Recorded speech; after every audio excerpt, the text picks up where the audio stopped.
الله من الشيطان الرجيم. بسم الله الرحمن الرحيم.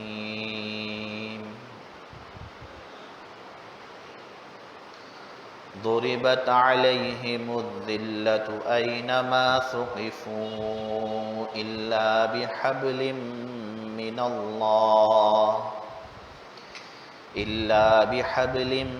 من الله وحبل من الناس وباءوا بغضب من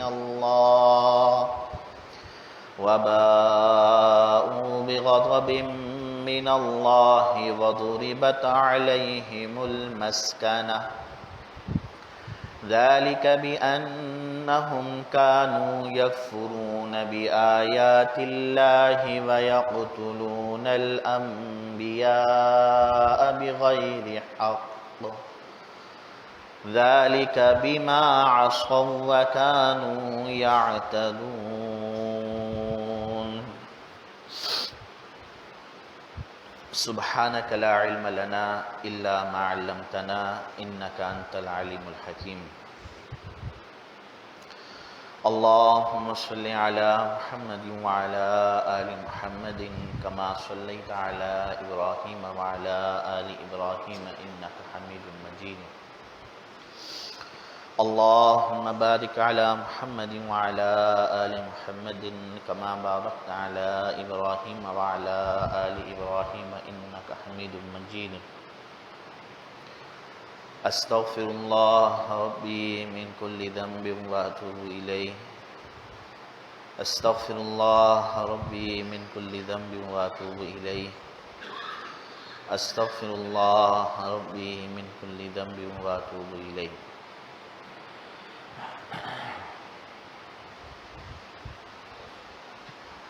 میرے محترم بزرگوں، عزیز بھائی اور دوستوں،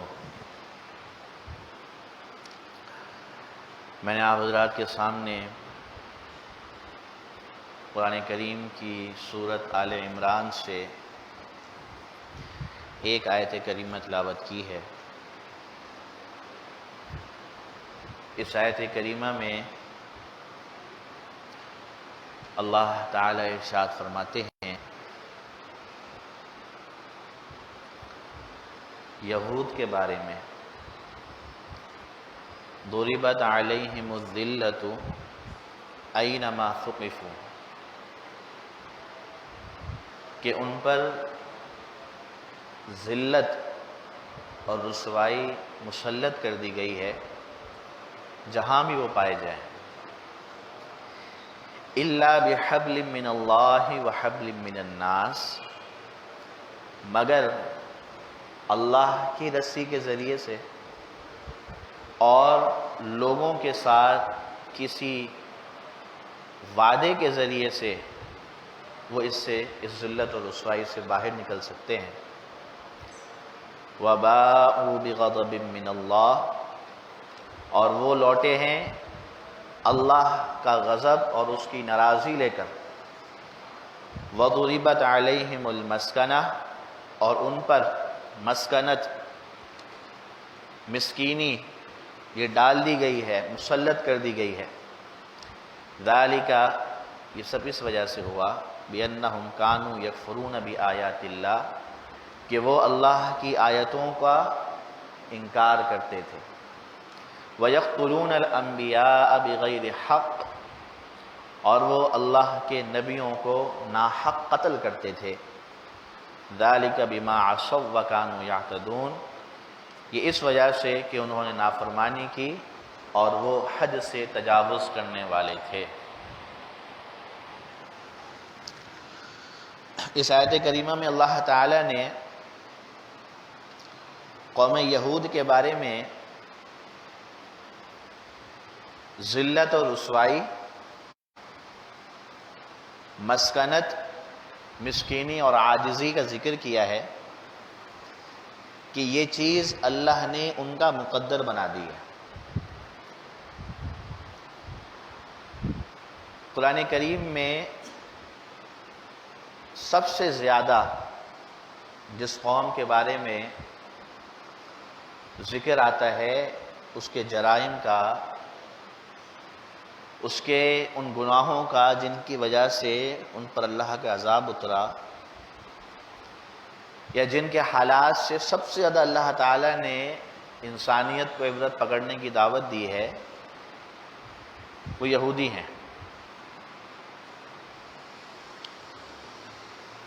ان یہودیوں کی ابتدا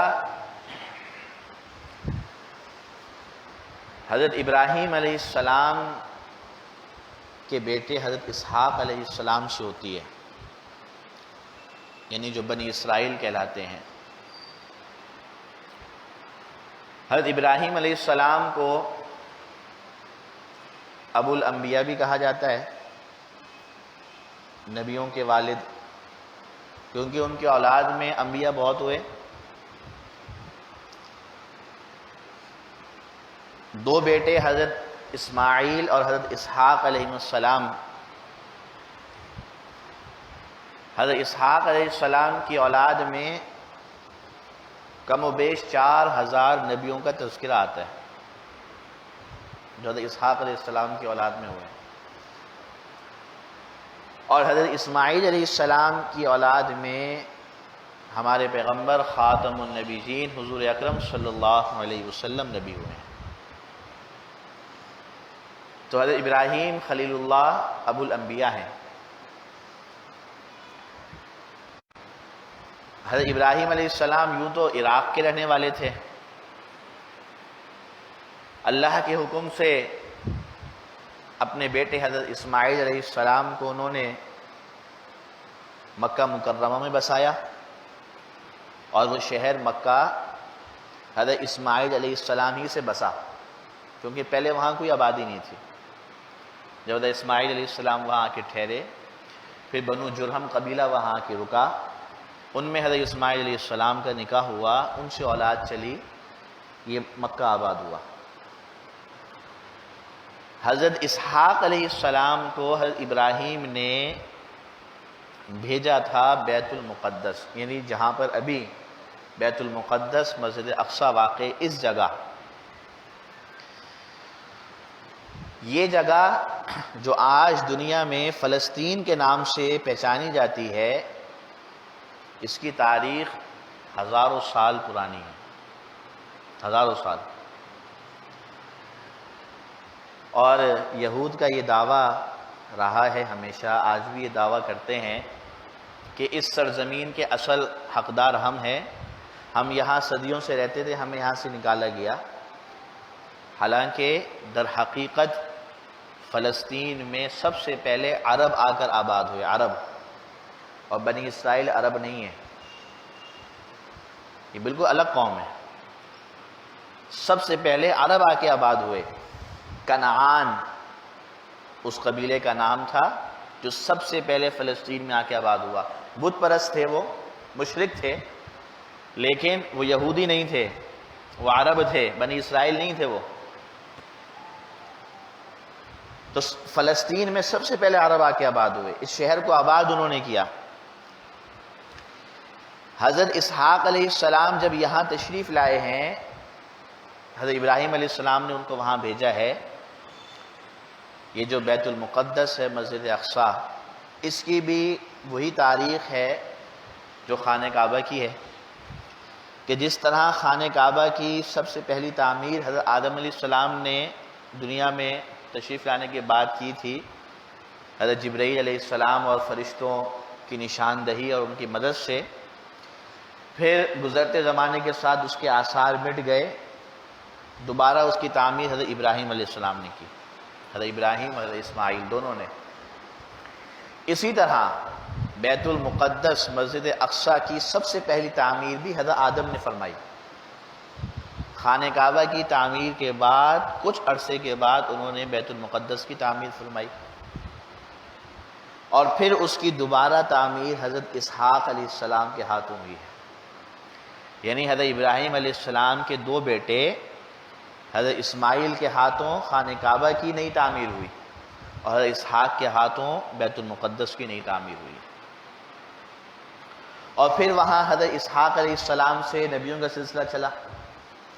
حضرت اسحاق علیہ السلام کے بیٹے تھے حضرت یعقوب علیہ السلام، اور انہی کا لقب تھا اسرائیل۔ یہ اسرائیل عبرانی زبان کا لفظ ہے جس کا معنی وہی ہے جو عربی میں معنی ہے عبداللہ کا۔ جیسے عبداللہ ہے، عبد اور اللہ دو لفظوں سے مل کر یہ بنا ہے اللہ کا بندہ۔ تو عبرانی زبان میں اسرا اور ایل یہ دو الگ الگ لفظ ہیں، ان دونوں کے ملنے سے اسرائیل اس کا معنی ہے عبداللہ، اللہ کا بندہ۔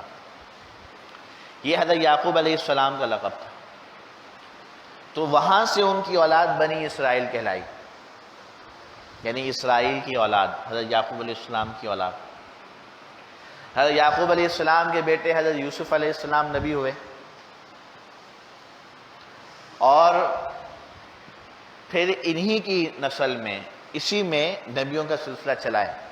حضرت موسیٰ علیہ السلام ان میں آئے، حضرت موسیٰ کے بھائی حضرت ہارون علیہ السلام، حضرت یوشع بن نون جو حضرت موسیٰ علیہ السلام کے خادم بھی رہے اور ان کے بعد وہ نبی بھی بنے، وہ بنی اسرائیل میں سے تھے۔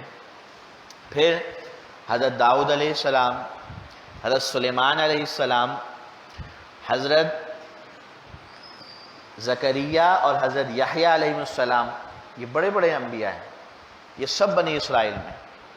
اور اسی سرزمین میں فلسطین میں یہ انبیاء کرام علیہ السلام یا تو ان کی پیدائش یہیں پر ہوئی یا پھر باہر سے آئے تو یہیں پر آ کر رہے۔ تو یہ اس وجہ سے اس کو انبیاء کی سرزمین بھی کہا جاتا ہے کہ کثرت سے انبیاء یہاں آ کر رہے ہیں بیت المقدس میں۔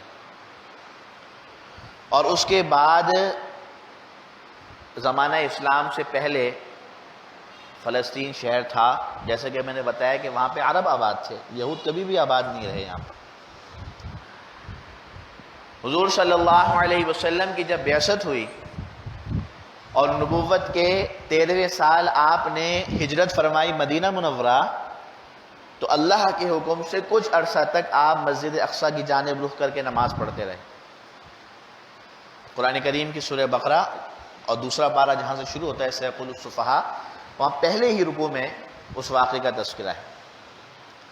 کچھ عرصے کے لیے اللہ تعالیٰ نے آپ کو حکم دیا کہ آپ بیت المقدس کو قبلہ بنا لیں، تو اس وجہ سے یہ مسلمانوں کا قبلہ اول کہلاتا ہے کہ اس کی جانب رخ کر کے مسلمان نماز پڑھتے رہے۔ پھر چونکہ حضور صلی اللہ علیہ وسلم کی چاہت تھی کہ قبلہ بیت اللہ ہی رہے، اور آپ بار بار وحی کے انتظار میں آسمان کی جانب نگاہ اٹھا کر دیکھا کرتے تھے، اللہ تعالیٰ فرماتے ہیں قد نرا تقلب وجہک فی السماء، ہم دیکھتے ہیں آپ کا شوق کہ آپ کیسے بار بار آسمان کی جانب نگاہیں اٹھا کر دیکھتے ہیں وحی کے انتظار میں۔ فولی وجہک شطر المسجد الحرام، اب آپ اپنا رخ مسجد الحرام کی جانب کر لیجیے۔ پھر دوبارہ بیت اللہ ہی قبلہ بنا۔ تو مسجد اقصیٰ بیت المقدس کو یہ ایک اسلام میں حیثیت حاصل ہو گئی کہ یہ کچھ عرصہ مسلمانوں کا قبلہ رہا ہے، اس کی جانب رخ کر کے نمازیں ہوتی رہی۔ رسول اللہ صلی اللہ علیہ وسلم کے زمانے کے بعد جب دوسرے خلیفہ راشد امیر المؤمنین حضرت عمر فاروق رضی اللہ تعالی عنہ کا زمانہ آیا، اس وقت یہاں عیسائی قابض تھے، عیسائیوں کی حکومت تھی۔ حضرت عمر کے زمانے میں بیت المقدس فتح ہوا، اور بغیر لڑے فتح ہوا، صلح کے جنگ کے ذریعے فتح نہیں ہوا، صلح کے ذریعے، کیونکہ جب مسلمانوں کی فتوحات ہوتی رہیں اور بیت المقدس کے عیسائیوں نے دیکھ لیا کہ مسلمانوں سے لڑنا ممکن نہیں ہے، تو انہوں نے چاہا کہ ہم صلح کر کے ان کے حوالے کر دیں تاکہ ہم یہاں امن سکون سے رہ سکیں۔ مگر اس کے لیے انہوں نے یہ شرط رکھی کہ امیر المؤمنین حضرت عمر خود تشریف لائیں مدینہ سے یہاں، تو ہم بیت المقدس بغیر لڑے آپ کے حوالے کر دیں گے۔ حضرت عمر رضی اللہ تعالی عنہ نے مشورہ کیا صحابہ سے، تو بعض صحابہ کی رائے یہ تھی کہ آپ کو جانے کی ضرورت نہیں ہے، یہود ویسے ہی مغلوب ہو چکے ہیں، کمزور ہیں، ٹھیک ہے، اگر وہ نہیں بھی مانیں گے تو ہم پھر بھی فتح حاصل کر سکتے ہیں، آپ کو اتنا دور اور اتنا لمبا سفر کرنے کی ضرورت نہیں ہے۔ لیکن حضرت علی المرتضیٰ کرم اللہ وجہہ نے مشورہ دیا کہ آپ کو جانا چاہیے۔ چنانچہ حضرت علی کا مشورہ حضرت عمر کو پسند آیا، اور انہی کے مشورے سے حضرت عمر نے بیت المقدس کا سفر کیا۔ اور اس سفر کے جو حالات لکھے ہیں کہ حضرت عمر رضی اللہ تعالی عنہ کے ساتھ صرف ایک خادم تھا، بس صرف ایک غلام تھا اور کوئی نہیں، ایک گھوڑا اور اس پر جو زیادہ سفر کا جو تھوڑا بہت سامان ضروری ہوتا ہے وہ، اور ساتھ میں غلام، اور کوئی نہیں، کوئی فوج نہیں، کوئی محافظ نہیں، کوئی لشکر نہیں، بس یہ دو آدمی مدینہ منورہ سے بیت المقدس سفر کر کے تشریف لائے۔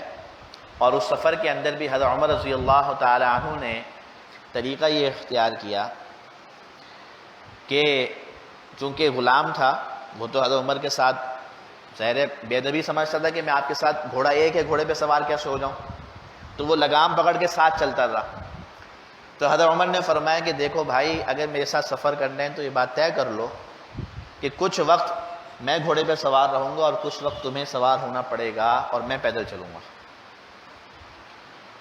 اب طبیعت تو نہیں مانتی اس بات کو، لیکن ظاہر ہے کہ آقا ہیں، امیر المؤمنین ہیں، ان کا حکم ٹال بھی نہیں سکتے، تو اس پہ وہ راضی ہوئے، اور اس طرح مدینہ منورہ سے بیت المقدس تک کا سفر طے ہوا کہ وہ لاکھوں مربع میل کے تنہا حکمران حضرت عمر رضی اللہ تعالیٰ عنہ، جی، جن کے رعب و دبدبے سے کافر کانپتا تھا، اور جنہوں نے بیت المقدس کو لڑے بغیر فتح کیا، صلح کے ذریعے فتح کیا، اتنا بڑا اپنے وقت کا حکمران، اور وہ کیسے سفر کر رہا ہے کہ غلام گھوڑے پہ سوار ہے اور وہ لگام پکڑ کے ساتھ چل رہے ہیں،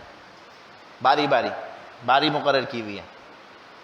بیت المقدس میں داخل ہونے سے پہلے کچھ فاصلے پر جب شہر ابھی شروع نہیں ہوا تو بعض لوگوں نے آپ کو، اس وقت جو وہاں لوگ مسلمان آباد تھے، انہوں نے یہ مشورہ دیا کہ چونکہ آپ ایک فاتح کی حیثیت سے تشریف لے جا رہے ہیں اور ایک عظیم حکمران ہیں، آپ کا لباس سادہ سا ہے، پیوند لگے ہوئے تھے، حضرت عمر کے کرتے میں اس وقت 17 پیوند لگے ہوئے تھے، تو کہا کہ لباس تبدیل کر لیں، کوئی اعلیٰ قسم کا بادشاہوں والا لباس پہن لیں، گھوڑا بھی آپ کا مسکین سا ہے، کوئی عمدہ قسم کا گھوڑا لے لیں، اس پر سوار ہو جائیں اور شان و شوکت کے ساتھ تشریف لے جائیں۔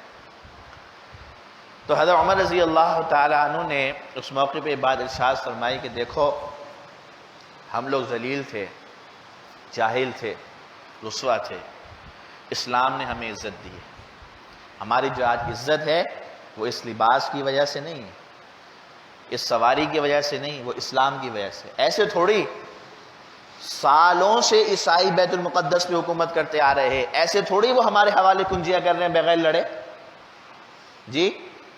حضرت عمر رضی اللہ تعالی عنہ مدینہ منورہ میں کیا ہے، بیت المال کے اونٹ گم گئے، تلاش کرنے کے لیے نکل گئے، خود کسی خادم سے نہیں کہا، خود تلاش کرنے کے لیے نکل پڑے۔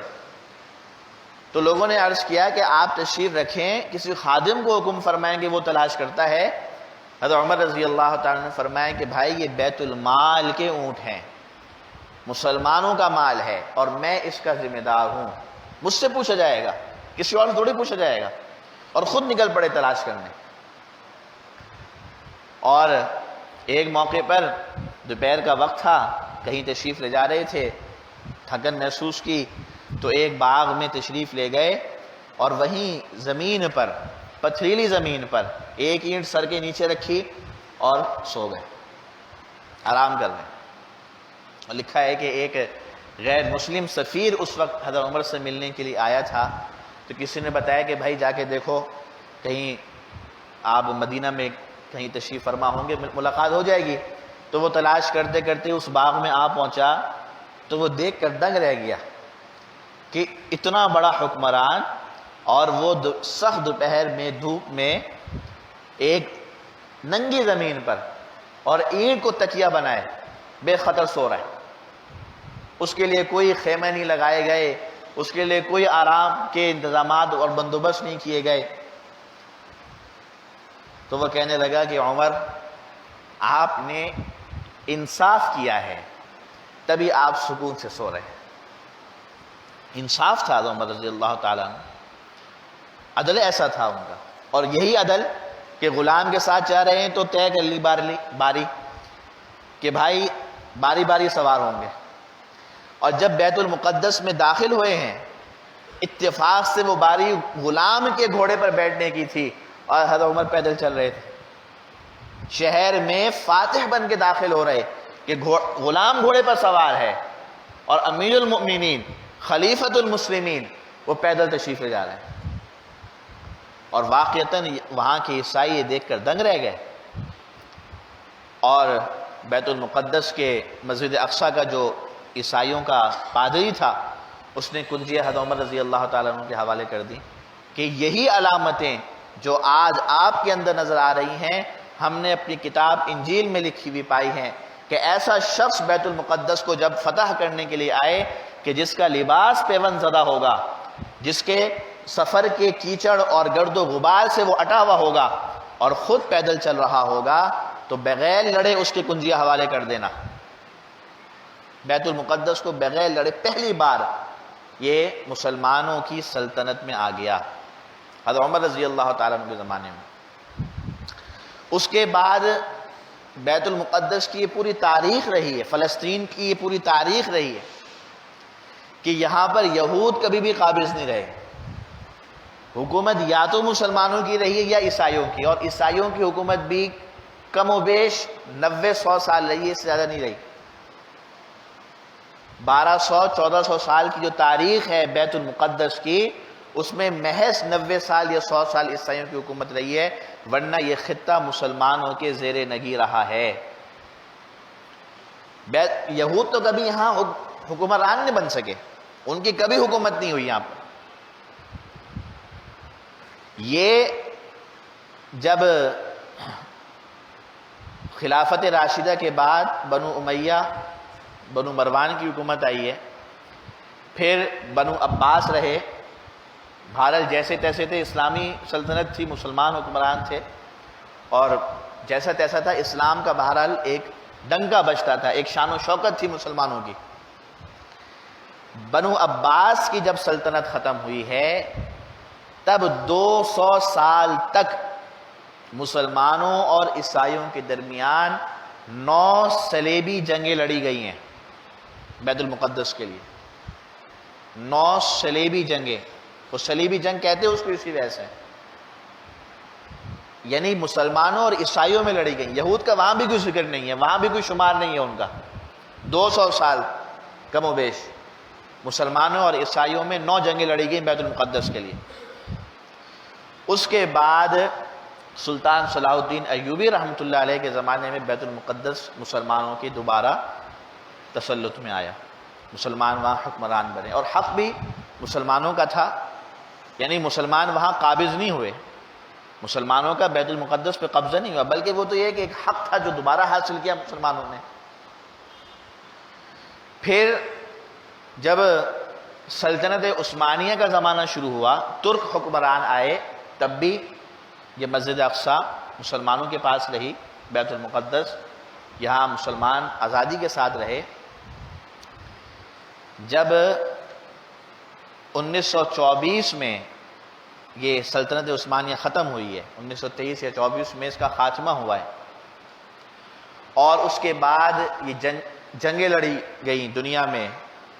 جنگ عظیم ہوئی، جنگ عظیم دوم ہوئی.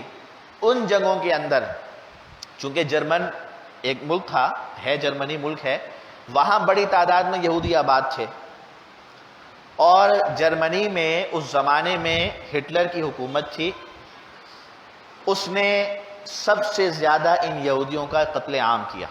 وہ عیسائی تھا، ٹھیک ہے، اس کے اپنے سیاسی فائدے، اپنے مذہبی فائدے پوشیدہ تھے، تو اس نے یہودیوں کا قتل عام کیا جرمنی میں اور ان کو نکالا وہاں سے.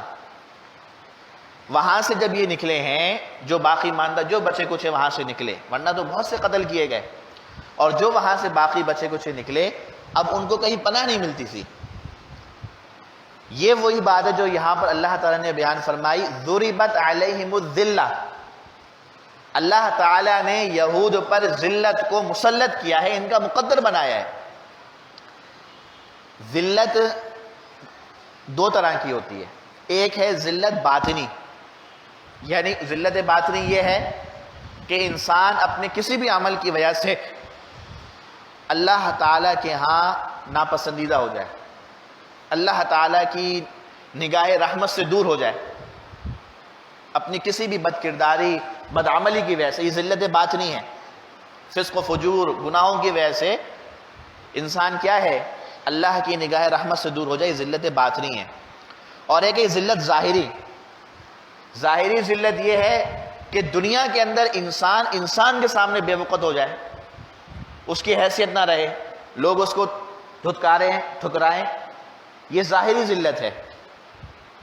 اور اسی طرح ایک قسم اور ہے ذلت کی، جس کو قرآن نے مسکنت کے لفظ سے تعبیر کیا ہے، وہ یہ ہے کہ انسان خود اپنے آپ کو اپنی نگاہوں میں گرا ہوا محسوس کرے، وہ یہ دیکھے کہ بھائی میرا کہیں ٹھکانہ ہی نہیں ہے، لوگ مجھے کہیں قبول ہی نہیں کرتے، احساس کمتری کا شکار ہو جائے، میں کہاں جاؤں؟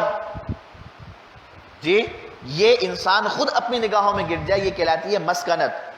اللہ تعالیٰ نے قرآن میں یہود پر ذلت ظاہری اور باطنی دونوں طرح کی مسلط ہونے کا ذکر فرمایا، اور مسکنت کا بھی ذکر کیا ہے کہ اللہ نے ان پر ذلت بھی مسلط کی، ظاہری باطنی ذلت تو ان پر یہ مسلط ہو گئی کہ ظاہر ہے جو ان کے جرائم قرآن نے ذکر کیے ہیں، فَبِمَا نَقْضِهِمْ مِيثَاقَهُمْ، وعدوں کی خلاف ورزی کرتے تھے، وَكُفْرِهِمْ بِآيَاتِ اللَّهِ، اللہ کی آیتوں کا انکار کرتے تھے، وَقَتْلِهِمُ الْأَنْبِيَاءَ بِغَيْرِ حَقٍّ، اتنا بڑا گناہ، اللہ کے نبیوں کو ناحق قتل کرتے تھے۔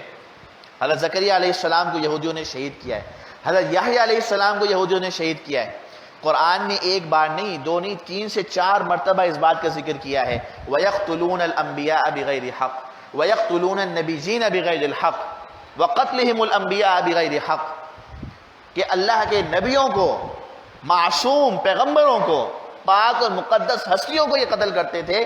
یعنی ایسا عمل، قوم سمود بھی تھی نا، قوم سمود نے حضرت صالح علیہ السلام کی جو اونٹنی، جو اللہ تعالیٰ نے ان کے ہاتھ پہ معجزہ ظاہر کیا، اس اونٹنی کو قتل کیا تھا، انہوں نے بھی نبی کو نہیں قتل کیا۔ یعنی انبیاء کرام علیہ السلام کی جان لینے جیسا دنیا کا اتنا بڑا جرم، یہ اگر سرزد ہوا ہے تو یہودیوں سے ہوا ہے، یہ ان کا جرم رہا۔ تو اپنے ان جرائم کی وجہ سے یہ اللہ کی نگاہوں میں تو گر چکے، اللہ کی نگاہ رحمت سے دور ہو چکے۔ ذلت باطنی تو ان پر مسلط ہوئی، ذلت ظاہری بھی، کہ آپ یہ دیکھیں جب فرعون کی مصر پہ حکومت رہی تو بنی اسرائیل فرعون کے غلام بن کے رہے۔ غلام کی کیا عزت ہوتی ہے، ذلیل ہوتا ہے۔ پھر جب اللہ تعالیٰ نے حضرت موسیٰ علیہ السلام کے ذریعے ان کو رہائی عطا فرما دی، وہاں سے نکل آئے، کچھ عرصہ ٹھیک رہے، پھر بچھڑے کی پوجا کے اندر لگ گئے، پھر وہ ایک ذلت کے اندر مبتلا ہوئے، پھر ان جرائم کی وجہ سے 40 سال تک اللہ تعالیٰ نے ان کو ایک وادی کے اندر رکھا، وہاں سے ان کو نکلنے نہیں دیا۔ اللہ نے جہاد کا حکم دیا تو جہاد کرنے کے لیے نہیں گئے، قوم عمالقہ سے لڑنے کے لیے نہیں گئے۔ تو یہ وہ جرائم تھے جو ان یہودیوں سے سرزد ہوئے، دنیا میں بھی ان پر ذلت مسلط ہوئی۔ اب کیا ہے، یہاں سے نکالے گئے تو اب کوئی ملک ان کو پناہ دینے کو تیار نہیں۔ مدینہ منورہ میں بھی جب حضور صلی اللہ علیہ وسلم تشریف لائے ہیں، آپ نے ان یہود کے ساتھ معاہدہ کیا تھا، جی میثاق مدینہ، کہ بھائی دیکھو ہم اور تم یہاں کی کیا ہیں، آپس کے وطنی بھائی ہیں، کیونکہ مدینہ تمہارا بھی وطن ہے اور اب ہم یہاں آ گئے ہیں تو مدینہ ہمارا بھی وطن ہے۔ جی یہ جو اخوت ہے نا، بھائی بھائی ہونا، یہ صرف دین کے اعتبار سے نہیں ہوتی، اخوت وطن کے اعتبار سے بھی ہوتی ہے، اور یہ کوئی بری چیز نہیں ہے۔ وطنیت اور قومیت کوئی بری چیز نہیں ہے، اس کی بنیاد پہ تعصب برتنا برا ہے۔ جی آپ دیکھیں اللہ تعالیٰ قرآن میں کیا فرماتے ہیں، وَاذْكُرْ أَخَا عَادٍ، جی قوم عاد کے بھائی، قوم عاد میں حضرت ہود علیہ السلام نبی تھے، اللہ فرماتے ہیں قوم عاد کے بھائی ہود علیہ السلام کا ذکر کیجئے۔ اب قوم عاد کیا ہے، مشرک ہے، اور اللہ تعالیٰ اپنے پیغمبر کو ان کا بھائی قرار دے رہے ہیں، تو ظاہر ہے کہ وہ رشتہ کوئی دین کا تو نہیں تھا نا، ان کا دین الگ تھا، ان کا دین الگ تھا، یہ رشتہ تو قومیت کا تھا، قومیت کی بنیاد پہ ان کو بھائی کہہ رہے ہیں۔ تو اس طرح قرآن کریم میں اللہ تعالیٰ نے مختلف انبیاء کرام علیہ السلام کو ان کی قوم کا وطنی اور قومی بھائی قرار دیا ہے۔ تو حضور صلی اللہ علیہ وسلم نے بھی یہ معاہدہ کیا جو میثاق مدینہ کہلاتا ہے کہ ہم اور تم آپس میں وطنی بھائی ہیں، اگر کوئی بھی باہر سے ہم پہ حملہ کرے گا تو تم ہمارا ساتھ دینا، کوئی تم پہ حملہ کرے گا ہم تمہارا ساتھ دیں گے۔ اب دیکھیں یہود ہیں، دین میں مختلف ہیں، بلکہ دشمن ہیں، حضور صلی اللہ علیہ وسلم پر ایمان نہیں لائے، لیکن اللہ کے نبی کیا فرما رہے ہیں؟ تمہارا خون ہمارا خون ہے، ہمارا خون تمہارا خون، تمہارا مال ہمارا مال ہے، ہمارا مال تمہارا مال ہے۔ یہ کیا ہے؟ یہ وطنیت ہے، یہ قومیت ہے۔ رسول اللہ صلی اللہ علیہ وسلم نے اس کا جواز ثابت کیا ہے کہ اگر ضرورت پڑے کہ بھائی دشمن ہم پر حملہ آور ہو تو ہم آپس میں ایک دوسرے کے ساتھ مل کر لڑ سکتے ہیں ان سے۔ لیکن یہود نے اس معاہدے کی خلاف ورزی کی، وہاں بھی وہ غداری کے مرتکب ہوئے، چنانچہ مدینہ سے نکالے گئے، مدینہ سے ان کو جلا وطن کیا گیا، وہ بھی ان پر ایک دنیاوی ذلت اور رسوائی مسلط ہوئی۔ دنیا میں کوئی قوم انہیں ٹھکانہ دینے کو تیار نہیں، حتیٰ کہ صرف مسلمان نہیں بلکہ عیسائی اور دیگر قومیں بھی ان یہود کی مذمت کرتی تھی اور ان کو پسند نہیں کرتی تھی۔ یہ جو فلسطین میں لا کر بسائے گئے ہیں، اسرائیل کے نام پر جو ایک ناجائز ریاست بنائی گئی ہے، یہ انگریز نے اسی لیے بنائی تاکہ یہودی ہمارے ہاں آ کر نہ بس جائیں اور ہم ان کے شر کے اندر مبتلا نہ ہو جائیں۔ چونکہ اس زمانے میں برطانیہ ایک سپر طاقت تھا، تو برطانیہ کو اس بات کا ڈر تھا، ہندوستان پر بھی اس کی حکومت تھی، دنیا کے اتنی بڑی سلطنت، تو برطانیہ کو اس بات کا ڈر تھا کہ یہ پناہ لینے کے لیے یہاں نہ آ جائیں، یعنی وہ بھی ان کو شریر سمجھتے تھے اور وہ بھی ان کو پناہ دینے کو تیار نہیں تھے۔ تو انہوں نے یہ کام کیا کہ ایک تو مسلمانوں اور خصوصاً عربوں کو توڑنے کے لیے، ان کے وحدت کو توڑنے کے لیے اس سرزمین پر یہودیوں کو لا کر بسایا جہاں اس سے پہلے کبھی بھی یہودی نہیں رہے، نہ کبھی ان کی حکومت رہی، نہ کبھی ان کا حق رہا، یہاں لا کے ان کو بسا دیا۔ اور بسائے بھی کیسے؟ لا کر پناہ کے نام پر، بھئی پناہ گزین ہے، پناہ لینے کے لیے آئے ہیں۔ اب کیا ہے، فلسطینیوں نے ان کو پناہ دینا شروع کر دی، اب انہوں نے وہاں پہ زمینیں خریدنا شروع کی، جی اب پناہ لینے کے لیے آئے ہیں اور وہاں کے مالک بن رہے ہیں۔ اور اس زمانے میں ہمارے علماء نے یہ فتویٰ دیا تھا، ہندوستان میں مفتی اعظم ہند حضرت مفتی کفایت اللہ دہلوی نور اللہ مرقدہ، جو اس زمانے کے سب سے بڑے مفتی تھے اور ہندوستان کے سب سے بڑے عالم تھے، یہ ان کی کتاب ہے تعلیم الاسلام جو بچوں کو پڑھائی جاتی ہے، جی، اور کفایت المفتی ان کی 9-10 جلدوں میں فتاویٰ کی کتاب ہے، مفتی کفایت اللہ دہلوی رحمۃ اللہ علیہ، انہوں نے اس زمانے میں یہ فتویٰ دیا تھا اور فرمایا تھا کہ فلسطینیوں کا اسرائیلیوں کو زمینیں بیچنا جائز نہیں ہے، یہ ان کو زمین نہیں بیچ سکتے، اور یہ فرمایا تھا کہ یہ مسئلہ صرف عربوں کا نہیں، یہ عالم اسلام کا مسئلہ ہے۔ اگر خدا نخواستہ فلسطینی اپنی سرزمین پر یہودیوں کو جگہ دینے کے لیے تیار ہو بھی جاتے ہیں، ہم مسلمانوں سے گوارہ نہیں کریں گے اور ہم اسے برداشت نہیں کریں گے، کیونکہ یہ صرف عربوں کا مسئلہ تھوڑی ہے۔ بیت المقدس اور مسجد اقصیٰ کی جو حیثیت ہے وہ عالم اسلام کے لیے ایک حیثیت ہے، وہ صرف عرب کے لیے نہیں ہے۔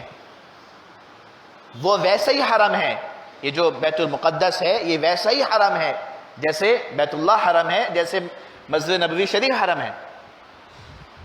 حضرت مفتی کفایت اللہ دہلوی نور اللہ مرقدہ، انہوں نے اس زمانے میں فتویٰ دیا تھا، لیکن کیا ہے، انگریز نے ان کو وہاں پر بسانا شروع کیا، وہ بستے گئے، حتیٰ کہ یہ وقت آیا کہ 1948 میں پہلی بار باقاعدہ اعلان کر دیا گیا اسرائیلی ریاست کا، اسی نام سے، اسرائیل کے نام سے انہوں نے، یعنی، اور ظلم یہ ہے کہ جس عالمی ادارے اقوام متحدہ نے یہ اعلان کیا، اس نے فلسطین کا 45% حصہ وہاں کے اصل مکینوں کو دیا اور 55% حصہ اسرائیلیوں کو دیا. قابضوں کو آدھے سے بھی زیادہ حصہ دیا. یہ تو 1948 میں تھا. اس کے بعد اسرائیل نے عربوں سے جنگیں لڑیں، مسلمانوں سے جنگیں لڑیں. آج وہ فلسطین کے اکثر حصے کے اوپر قابض ہو چکا ہے، حالانکہ تعداد میں تھوڑے قلیل ہیں. جی یہ تو ان کی ظاہری ذلت ہے. ان کو جو آج اسرائیل میں یہودیوں کو اگر آج کوئی اقتدار حاصل بھی ہوا ہے تو انگریز کے مرہون منت ہوا ہے، عیسائیوں کی وجہ سے ہوا. یہ خود کچھ نہیں کر سکتے تھے. آج بھی اگر ان کی پشت پناہی یہی عالمی طاقتیں کرتی ہیں. یہ حقیقت میں اگر دیکھا جائے ان کا تو یہ حال لکھا ہے کتابوں میں کہ یہود بنیادی طور پہ مجموعی اعتبار سے غریب قوم ہے. ان کے اندر چند سرمایہ دار ہوتے ہیں، دولت ساری ان کے پاس ہوتی ہے، باقی پوری قوم غریب ہوتی ہے. اور اگر کسی کے پاس مال ہو بھی تو وہ اس زمانے میں جب یہ مسلمانوں کے زیر نگی تھے تو جزیہ دینے سے بچنے کے لیے خود کو غریب ظاہر کرتے تھے کہ ہمارے پاس تو کچھ ہے ہی نہیں. یعنی دولت بھی ہے، سب کچھ ہے، لیکن کیا ہے، جزیہ دینے سے بچنے کے لیے خود کو مسکین ظاہر کرتے ہیں. اللہ نے ان پر مسکنت بھی مسلط کی. اور قرآن کا کیا اسلوب ہے، اللہ فرماتے ہیں ضربت. اس کا اصل معنی تو آتا ہے مارنے کا، کسی کو مارنے کے لیے لفظ استعمال ہوتا ہے. اور اس کا معنی یہاں پر یہ ہے کہ دیکھو جس طرح ایک سکہ اس کو کسی بھٹی کے اندر اور آگ سے گزار کر اس کے اوپر کوئی مہر ڈالی جاتی ہے، لگائی جاتی ہے تو وہ اس کے اوپر لگ جاتی ہے اور پھر وہ اس پہ سے ختم نہیں ہوتی، اس طرح اللہ تعالیٰ نے ان پر ذلت مسلط کی ہے کہ وہ تا قیامت ان کا مقدر ہے، وہ کبھی ختم نہیں ہو سکتی. یہ ظاہری طور پہ اگر نظر آتی ہے ان کی حکومت، اللہ نے اس کا بھی ذکر کیا کہ دو طریقے ہیں کہ یہ دنیا میں عزت پا سکتے ہیں. الا بحبل من اللہ، یا تو اللہ کی رسی کو تھام لیں. اللہ کی رسی کو تھامنے کا مطلب یہ ہے کہ توبہ کر لیں، اپنی بدعملیوں سے توبہ کر لیں اور حضور صلی اللہ علیہ وسلم پر ایمان لا کر سچے مسلمان بن جائے. تو ظاہر ہے کہ پھر وہ مسلمان بن گئے تو ذلت اور رسوائی ختم، ذلت باطنی بھی ختم، اللہ کی نگاہ میں بھی محبوب بن جائیں گے اور ظاہری اعتبار سے بھی ذلت ختم ہو جائے گی. یا پھر وحبل من الناس، دوسرا راستہ یہ ہے کہ لوگوں کی مدد حاصل کریں، دوسری طاقتوں کی مدد حاصل کریں اور ان کے ذریعے سے اگر چند روزہ اقتدار ان کو مل جاتا ہے تو اللہ فرماتے ہیں کہ اس کو یہ مت سمجھو کہ یہ کوئی اس کے خلاف ہو گیا، کیونکہ اقتدار کا مل جانا، حکومت کا آ جانا یہ کوئی عزت کی علامت نہیں ہوتی. بھائی دنیا پر تو ایسے بھی لوگوں نے حکومت کی ہے کہ جو اپنی ذات کے اعتبار سے ذلیل اور کمینے قسم کے لوگ تھے، جو اپنی ذات کے اعتبار سے انتہائی بد کردار اور برے قسم کے لوگ تھے، ماضی میں بھی رہے، اب بھی ہیں اور آئندہ بھی. یعنی حکومت کا کسی کو مل جانا یہ عزت کی علامت نہیں. تو اگر ان کو حکومت اور سلطنت مل بھی گئی تب بھی ذلت ان کا مقدر ہے. اور قرب قیامت میں کیا ہے جو حدیث میں رسول اللہ صلی اللہ علیہ وسلم نے ارشاد فرمایا کہ جس طرح ہم مسلمان حضرت عیسیٰ علیہ السلام کو مسیح ہدایت سمجھتے ہیں اور ان کے منتظر ہیں، اور دجال کو دشمن خدا و رسول سمجھتے ہیں اور حضرت عیسیٰ علیہ السلام اسی کا مقابلہ کرنے کے لیے تشریف لائیں گے، یہ یہودی یہ سمجھتے ہیں کہ مسیح ہدایت دجال ہے. گویا ان کا جو مسیحا ہے جس سے ان کی امیدیں وابستہ ہیں اور جو یہ سمجھتے ہیں کہ قرب قیامت میں ان کو کوئی طاقت دے گا، اگر کوئی حکومت اور اقتدار دے گا، وہ دجال ہے. یہی وجہ ہے کہ حدیث میں آتا ہے کہ قرب قیامت میں جب حضرت عیسیٰ علیہ السلام نازل ہوں گے تو عیسائی جو اس وقت زندہ ہوں گے وہ یا تو حضرت عیسیٰ علیہ السلام پر ایمان لے آئیں گے، اور اگر ایمان نہیں لائیں گے تو قتل کیے جائیں گے. ایمان لانے کے علاوہ کوئی راستہ نہیں ہوگا تو مسلمان ہو جائیں گے. تو گویا مسلمان اور عیسائی دونوں حضرت عیسیٰ علیہ السلام پر ایمان لا کر ان کے ماتحت ہو کر دجال سے لڑیں گے اور دجال کے ساتھ یہودی ہوں گے. یعنی یہ لڑائی بھی مسلمانوں کی یہود کے ساتھ ہے جو قرب قیامت میں ہونی ہے، اور اس لڑائی کا انجام یہی ہے کہ دجال بھی قتل کیا جائے گا اور کسی یہودی کو کوئی درخت اور کوئی پتھر بھی پناہ نہیں دے گا. جہاں بھی چھپیں گے وہاں سے آواز آئے گی کہ یہ خدا کا دشمن ہے، اس کو آگے قتل کر دو. یعنی اللہ نے قیامت تک کے لیے یہ ذلت اور رسوائی، یہ عذاب، یہ مسکنت ان پر مسلط اور ان کا مقدر کر دی ہے. اور وجہ وہی اللہ فرماتے ہیں ذالک بأنہم کانوا یکفرون بآیات اللہ ویقتلون الانبیاء بغیر حق. یہاں تو دو جرائم کا ذکر کیا، اللہ کی آیتوں کو جھٹلاتے ہیں اور اللہ کے نبیوں کو ناحق قتل کرتے ہیں. تو یہ آج اگر اس جگہ کے دعوے دار بنتے بھی ہیں تو جیسے کہ میں نے تاریخ کی روشنی میں عرض کیا کہ ان کا کوئی دعویٰ یہاں کا بنتا ہی نہیں. یہ ایک صرف اور صرف ناجائز ریاست ہے، اور جو دنیا کے اندر مسلمان ان کا مقابلہ کرنے سے عاجز ہیں، تو میرے بھائیوں اس کی بنیادی وجہ یہی ہے کہ اللہ نے قرآن میں جو حکم دیا جہاد کا، وہ جذبہ ہمارے اندر سے ختم ہو چکا ہے. کافروں نے اپنی تعلیم، اپنی تہذیب، اپنی ثقافت اور اپنا گندا پن ہمارے ہاں پھیلا کر ہمیں اس جذبے سے محروم کر دیا ہے جو جذبہ جہاد کا کہلاتا ہے. اور یہی وہ جذبہ جہاد ہے در حقیقت جو اس کا علاج ہے. آج مسلمانوں کے پاس کس چیز کی کمی ہے؟ اللہ نے ظاہری اعتبار سے بھی بہت سی نعمتوں سے مالا مال کیا ہے، بہت سی نعمتوں سے اللہ نے مالا مال کیا ہے. اسلحے کی قوت بھی مسلمانوں کو حاصل ہے، لیکن اس کے باوجود کیا ہے، ہم سوائے مذمت کرنے کے اور سوائے صرف ایک مذمتی بیان دینے کے اور کچھ بھی نہیں کر سکتے.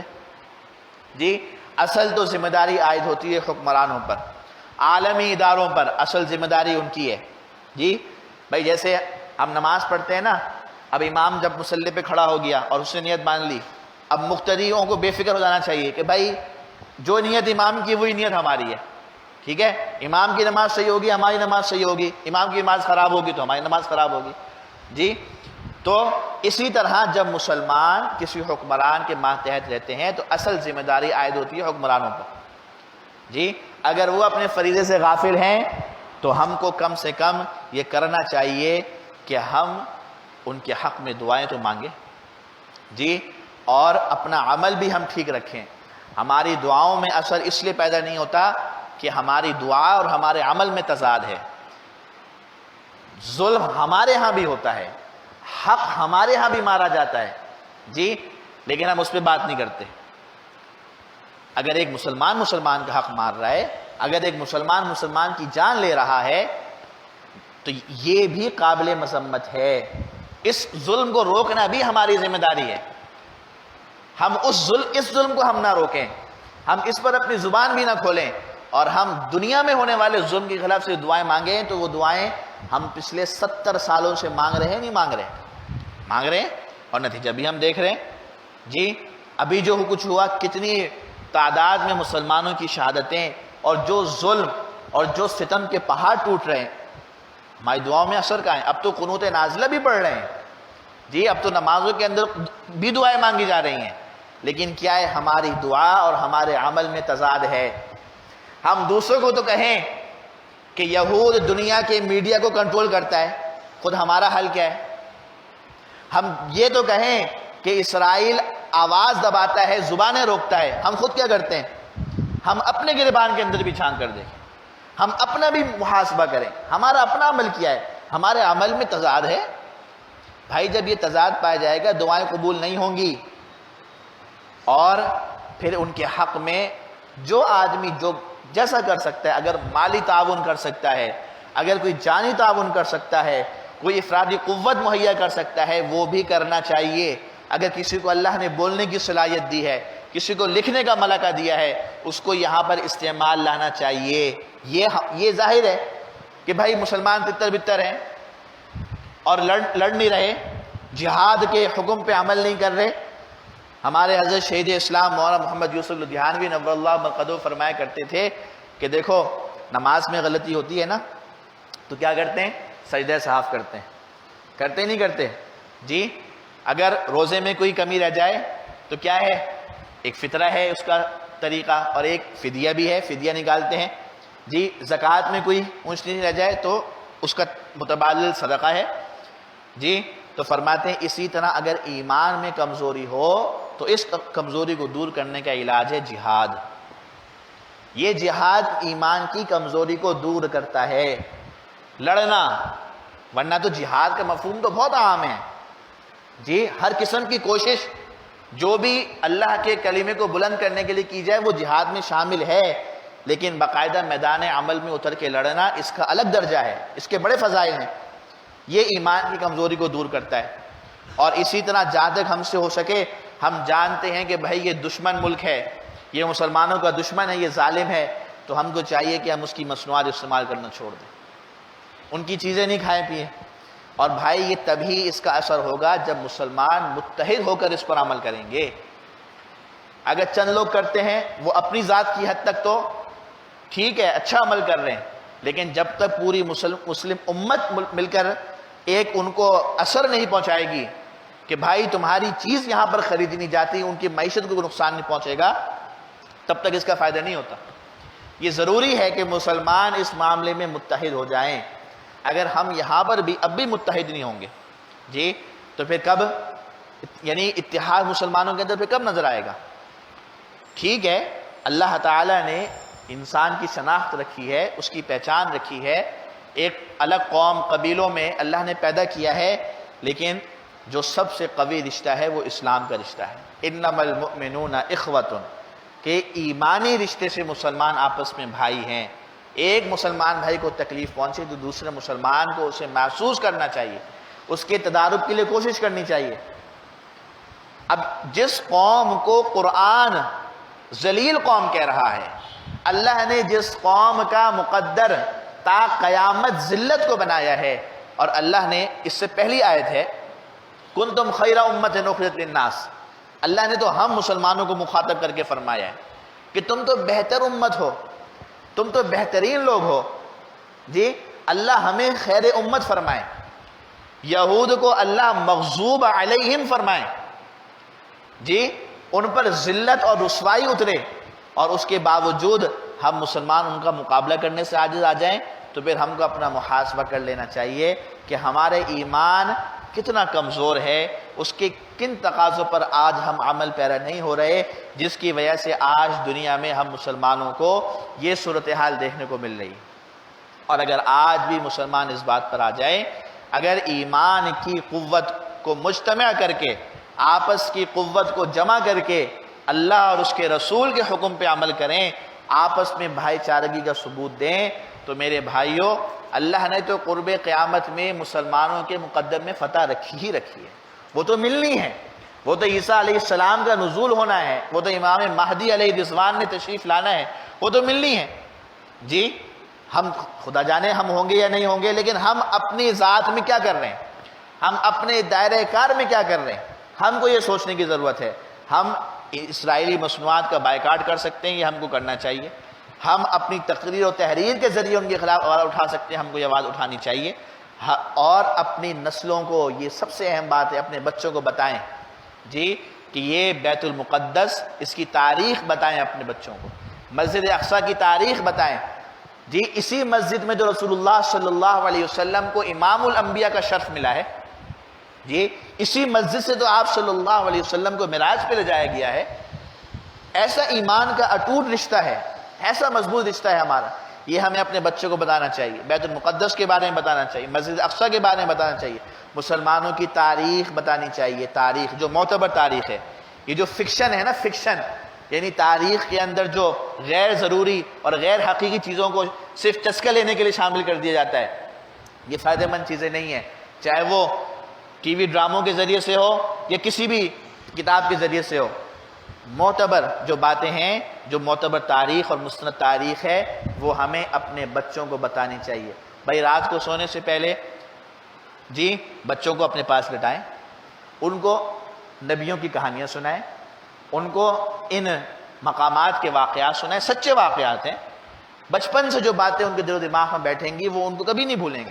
ہم اپنے بچوں کو یہ تاریخ بتانا شروع کر دیں، یہ ایمان کا رشتہ جتنا زیادہ مضبوط رہے گا، اللہ تعالی ہم کو دنیا میں اتنا کامیابی اور کامرانی نصیب فرمائیں گے۔ اللہ تعالی ہم سب کو ان معروضات پر عمل کرنے کی توفیق نصیب فرمائے۔ وآخر دعوانا ان الحمدللہ رب العالمین۔ الحمدللہ رب العالمین والعاقبۃ للمتقین، والصلاۃ والسلام علی سید الانبیاء والمرسلین وعلی آلہ واصحابہ اجمعین۔ لا الہ الا اللہ وحدہ لا شریک لہ له الملك وله الحمد وهو على كل شيء قدير. اللهم لا مانع لما أعطيت ولا معطي لما منعت ولا ينفع ذا الجد منك الجد. ربنا آتنا في الدنيا حسنة وفي الآخرة حسنة وقنا عذاب النار. وصلى الله تعالى وسلم على خير خلقه محمد وعلى آله وأصحابه أجمعين. آمين برحمتك يا أرحم الراحمين.